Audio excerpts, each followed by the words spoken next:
नगर में एक लोभी व्यक्ति रहता था। अपार धन संपदा होने के बाद भी उसे हर समय और अधिक धन प्राप्ति की लालसा रहती थी। एक बार नगर में एक चमत्कारी संत का आगमन हुआ। लोभी व्यक्ति को जब उनके चमत्कारों के बारे में ज्ञात हुआ तो वह दौड़ा दौड़ा उनके पास गया और उन्हें अपने घर आमंत्रित किया। उनकी अच्छी सेवा की। सेवा से प्रसन्न होकर नगर से प्रस्थान करने के पूर्व संत ने उसे 4 दिव्य फूल दिए। चारों फूल देकर संत ने उसे बताया, पुत्र, जब भी तुम्हें धन की आवश्यकता हो तो पहला फूल लेना और पूर्व दिशा में चलते जाना। जहां फूल मुरझा जाए उस जगह की जमीन खोद लेना, वहां तुम्हें धन की प्राप्ति होगी।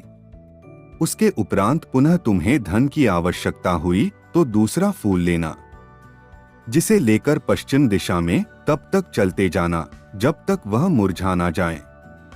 जहां फूल मुरझा जाए उस स्थान से जमीन में गड़ी अपार धन संपदा तुम्हें प्राप्त होगा। धन की तुम्हारी आवश्यकता तब भी पूरी ना हो तो तीसरा फूल ले लेना और दक्षिण दिशा में चलते जाना। जहां फूल मुरझा जाए वहां की जमीन खोदकर वहां का धन प्राप्त कर लेना।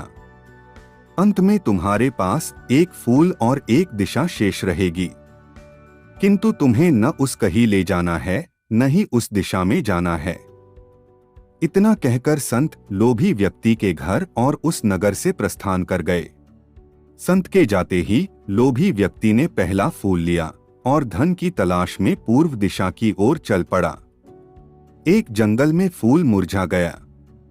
वहां की खुदाई करने पर उसे एक कलश प्राप्त हुआ।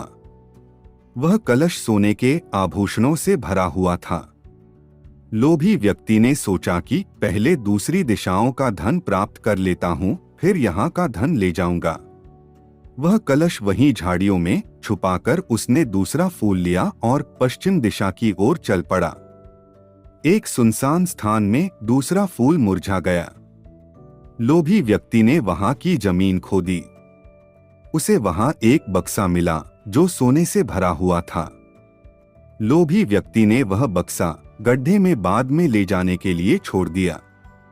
अब उसने तीसरा फूल लिया और दक्षिण दिशा की ओर बढ़ गया।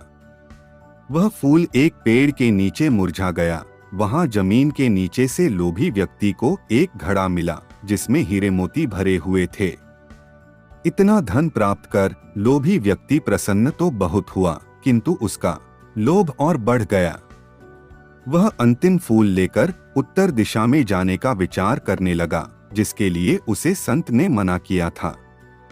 किंतु लोभ में अंधे हो चुके व्यक्ति ने सोचा कि अवश्य उस स्थान पर इन स्थानों से भी अधिक धन छुपा होगा जो संत स्वयं रखना चाहता होगा। मुझे तत्काल वहां जाकर उससे पहले उस धन को अपने कब्जे में ले लेना चाहिए। उसके बाद सारा जीवन मैं ऐशो आराम से बिताऊंगा। उसने अंतिम फूल लिया और उत्तर दिशा में बढ़ने लगा। चलते चलते वह एक महल के सामने पहुंचा। वहां पहुंचते ही फूल मुरझा गया। फूल मुरझाने के बाद लोभी व्यक्ति ने महल के भीतर प्रवेश कर महल के कक्षों में धन की तलाश करने लगा। एक कक्ष में उसे हीरे जवाहरातों का भंडार मिला, जिन्हें देख उसकी आंखें चौंधियां गई। एक अन्य कक्ष में उसे सोने का भंडार मिला।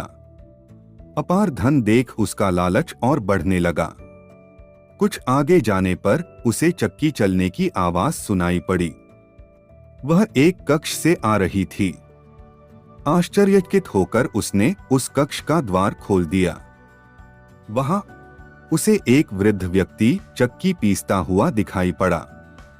लोभी व्यक्ति ने उससे पूछा, यहाँ कैसे पहुंचे बाबा? बूढ़ा व्यक्ति बोला, क्या थोड़ी देर तुम चक्की चलाओगे? मैं जरा सांस ले लूं, फिर तुम्हें पूरी बात बताता हूं कि मैं यहाँ कैसे पहुंचा और मुझे यहाँ क्या मिला। लोभी व्यक्ति ने सोचा कि वृद्ध व्यक्ति से यह जानकारी प्राप्त हो जाएगी कि इस महल में धन कहाँ कहाँ छुपा है, और उसकी बात मानकर वह चक्की चलाने लगा। इधर वृद्ध व्यक्ति उठ खड़ा हुआ और जोर जोर से हंसने लगा।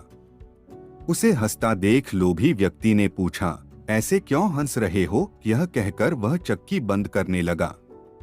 वृद्ध व्यक्ति ने कहा, अरे अरे, चक्की बंद मत करना, अब से ये महल तेरा है, इस पर अब तेरा अधिकार है, और साथ ही इस चक्की पर भी। ये चक्की तुम्हें अब हर समय चलाते रहना है, क्योंकि चक्की बंद होते ही ये महल ढह जाएगा और तू इसमें दब कर मर जाएगा।